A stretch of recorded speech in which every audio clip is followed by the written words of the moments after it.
নমস্কার, আমি ত্রিপুরার মেয়ে স্বপ্না। তোমরা আমাকে যারা চেনো তো চেনোই, আর যারা না চেনো, আমি ত্রিপুরার মেয়ে স্বপ্না কলকাতা থেকে বলছি। চলো আজ তোমাদের সঙ্গে শেয়ার করছি গাছের পাকা আম আর সেই দিয়ে শেক। আর সেই শেক তৈরি করার জন্য ওই যে গ্লাসগুলিও ছিল মামার বাড়ির, আর আমগুলিও ছিল মামার বাড়ির।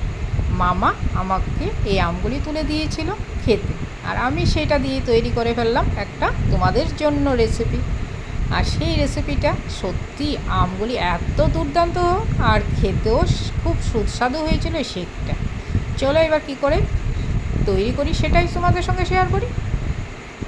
এই যে প্রথমে আমগুলিকে ছুলে নিচ্ছি। আমগুলি এত মিষ্টি ছিল, গাছ পাকা আমের স্বাদই একটা আলাদা। বাজারের পাকা আম এনেছিল কিন্তু একদম বেস্বাদ, এখনও স্বাদ হয়ে উঠতে পারেনি। তো গাছ পাকা আম সত্যি একটা দুর্দান্ত স্বাদের, সেটার অতুলনীয় স্বাদে ভরপুর অমৃত। তারপর সেটাকে এবার গ্রাইন্ডারে ব্লেন্ড করে নেব। এর মধ্যে দিয়ে দিচ্ছি কিছুটা পরিমাণ দুধ। এখানে 1 কাপের মতো, 1 গ্লাসের মতো দুধ দিয়েছি। তার মধ্যে 4 চামচ চিনি দিয়ে দেবো, দিয়ে ব্লেন্ড করে নেব। গরমকালে এরকম যদি একটু মাঝে মাঝে শরবত বানিয়ে খাওয়া যায়, সত্যি প্রাণটা একদম জুড়িয়ে যায়, বলো বন্ধুরা। তাই সেরকমই বানিয়ে ফেললাম আজকে।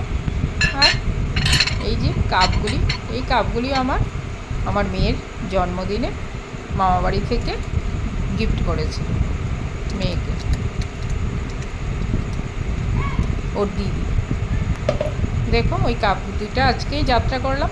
কেমন হলো, কাপটাও কেমন হলো জানাবে, আর আমার ম্যাঙ্গো লস্যিও কেমন হলো জানাবে। আর স্বাদটা তো অপূর্ব, সেটা আমি জানিয়ে দিচ্ছি তোমাদের।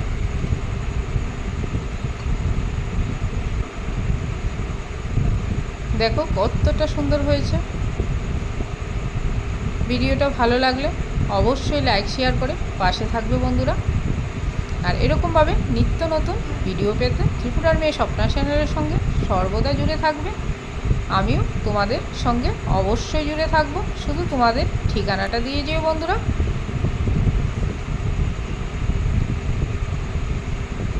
দেখো কালারটাও কত সুন্দর হয়েছে। এই গরমে কত রকমের যে ড্রিঙ্কস বানানো যায়, সত্যি গরমকালে আসলে বেশ মজা লাগে। নানা রকম ড্রিঙ্কস খেতেও ভালো লাগে আর বানাতেও ভালো লাগে। তোমাদের কেমন লাগলো বন্ধুরা?